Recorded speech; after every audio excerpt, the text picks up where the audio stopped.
It has been yet another day of craziness in the crypto space. A few things have happened partially for XRP that I think you guys will have to know about. Number one is that XRP just got listed on CME futures. This is huge for XRP adoption in the institutional realm, I should call it. And so from here on forward, I hope things are going to start going a bit crazier. Now, not necessarily in terms of price. Obviously, getting new listings everywhere is good for volume, it's good for deepening those books, and it's good for basically getting a little dabble in different sectors. I mean, a lot of traders out there might want to speculate on the asset, might want to be involved, might want to, basically take a little look at it, but cannot because of restrictions. But getting listed on the basically biggest futures platform out there, CME, that is a very big step. And again, for the price, theoretically speaking, it could be negative if mostly the people are like, oh, let's short the crap out of this. But I don't think that that's really the case. Now, my point number two makes that a more interesting debacle.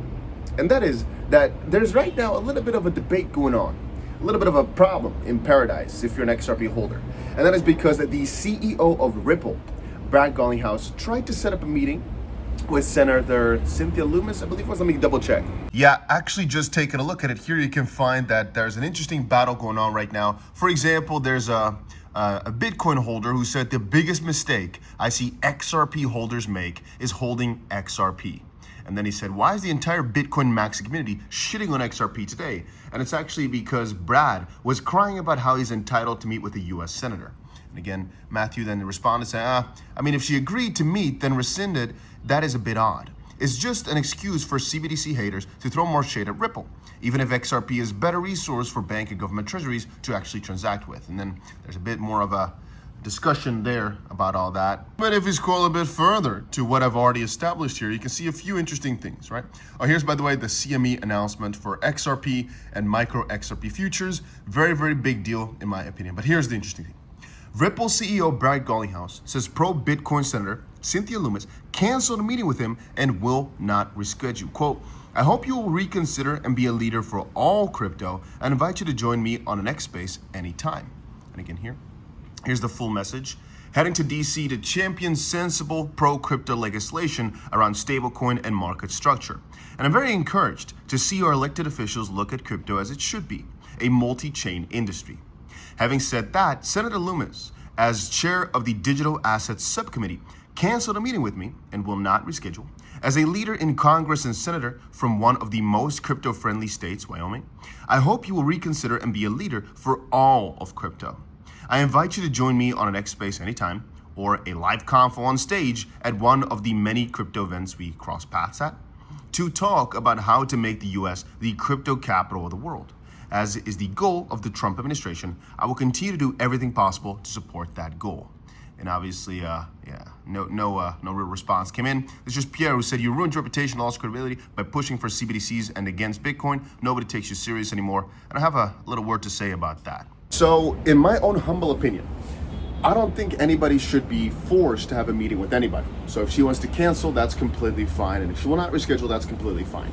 Now, where this becomes a bit odd is due to her position and Ripple's position / Brad Garlinghouse position. If you're thinking about it, as any digital currency type of leader like she is, it would make a lot of sense to meet up, specifically because she's a US elected leader, let's just call that, for her to meet up with the biggest CEO, or let's just call it the biggest US-based cryptocurrency CEO, to discuss policy, how they've done things, and 𝗕𝗓𝗓𝗓𝗓𝗓. Like, to me, even though she's a Bitcoin maxi perhaps, right, it would always benefit to hear out the other side, even if they are against you. Why? Well, who decided that it would not be a good idea to hear out your enemies? In case, right? In case she sees them as the opposites, bad for crypto, etc., etc. It's still good to see where they stand. It's still good to hear their plans. It's still good how they think about it, theoretically speaking. So perhaps you could just go the exact opposite route. But still, in no scenario ever, even in battle, has it ever been a good idea to not hear what your enemy has to say. But I'm considering the worst scenario.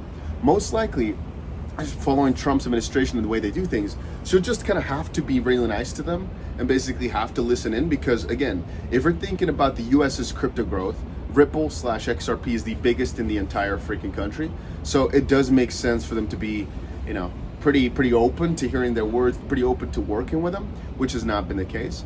And when I realize all this now, right, and I've been thinking about this for a while, man, do a lot of people hate XRP. Man, do a lot of people hate this coin. And whenever I think about that, I realize again that it tends to be a good idea to buy what a lot of people are against. And I'm not telling you, right, this is the moment to buy. You know, I cannot say that. But I will say, for example, my bots, the way they've been doing things, right? I already told you, they basically automatically buy low and sell high, which is nice. But more importantly, it was able to buy that dip every now. What did Bitcoin go to? 102,000? XRP did what? Went to $2.30, maybe lower. XRP bounced back to 237, 39, I don't know. Bitcoin bounced back to above 105,000. If you're manually trading, you can still take advantage of those opportunities, but it's harder. So I've got those bots in place, and even though the P&L on them might look kind of bad at points, right? It's about the grid profits. It's about that buying and selling that it's doing unconsciously to get you in a better spot. And again, the better spot is in comparison to just buying once, having a long open, and then waiting. If you're constantly buying and selling, might be less applicable. But to me, what I often do is I open $1 million position, and then I wait for it to turn into profit, because it will, right? Because all cryptos tend to go up that I buy. It just might take some time. But in the meantime, if I had known this earlier, this would have been even more amazing. But basically, the bots can help you while you're waiting for your official position to go into profit, to make your price that you need to be profitable lower by averaging in and averaging out all the time. And that's again why I keep showing those Payonics bot strategies. By the way, if you want to copy them or join them at all, link is down below, and there's also a tutorial down below. But in times like this, I realize again just how powerful and just how profitable it is. Anyway, to get back to the XRP story though, just again with XRP, how we're trading and how we're doing it is, if you're just buying it, most likely over a few months, a few years, you'll be in crazy amounts of profit. There's a lot of people saying, oh, but it tends to be the case of, if you have bought over the last few months, you would have most likely been in a crazy sum of profit as well. It's only if you specifically bought the top and then never bought again, but that's stupid, right? So if you are in a loss on your XRP, I think that's a valuable lesson to learn, that you should average into positions, not just buy ones and forget. But even if you do, then you better make sure you're buying yourself at a good discount, or you have a little bit of a longer breath. If you right now can wait it out, I still see XRP going to 15, perhaps even 50, but let's just say lower, right? I expect that every cycle coins triple. XRP went to $3 in 2017, $10 it should have gone to in 2021, $30 it should go to in 2020, let's call it 5, right? But it skipped a cycle. So since it skipped 2021, perhaps it's only gonna go from $3, $4 to let's say 10, 12, because it skipped the 2021 cycle. But in my more optimal scenarios, we're at the 30s mark, let's just call it. Specifically, if you're going from like almost $4 to times 3.5, as Bitcoin did the first time, you know, and if you think about it like that, $30, $40 is definitely doable in just this run. But if we are a bit more conservative, $10, $12 is like a baseline as a minimum from which it can still decouple and do a bit crazier because of what market cap it's seen in the past. But a lot of people's targets are just way too freaking low or unrealistic. If you've got a target of $15,000, it's far away. I wouldn't concern myself with that. It's like saying I want the dollar to be worth 1% of what it is right now. It might happen, but not soon, right? It's gonna take a long road to get there, and you can adjust your strategy as it goes. If we're talking about something a bit more like short term, 1, 2, 3, 4, 5 years, that is where I think the value lies in. That's what I'm often discussing. Also because whatever value you think you need a lot less if you're just paying close attention, right? If you're locked in, you don't actually need 15 years to make your wealth or your funds. You can do it in 3, you can do it in 4, you can do it in 5. Why am I saying that? Well, because you theoretically speaking only need 2 cycles to really make it big.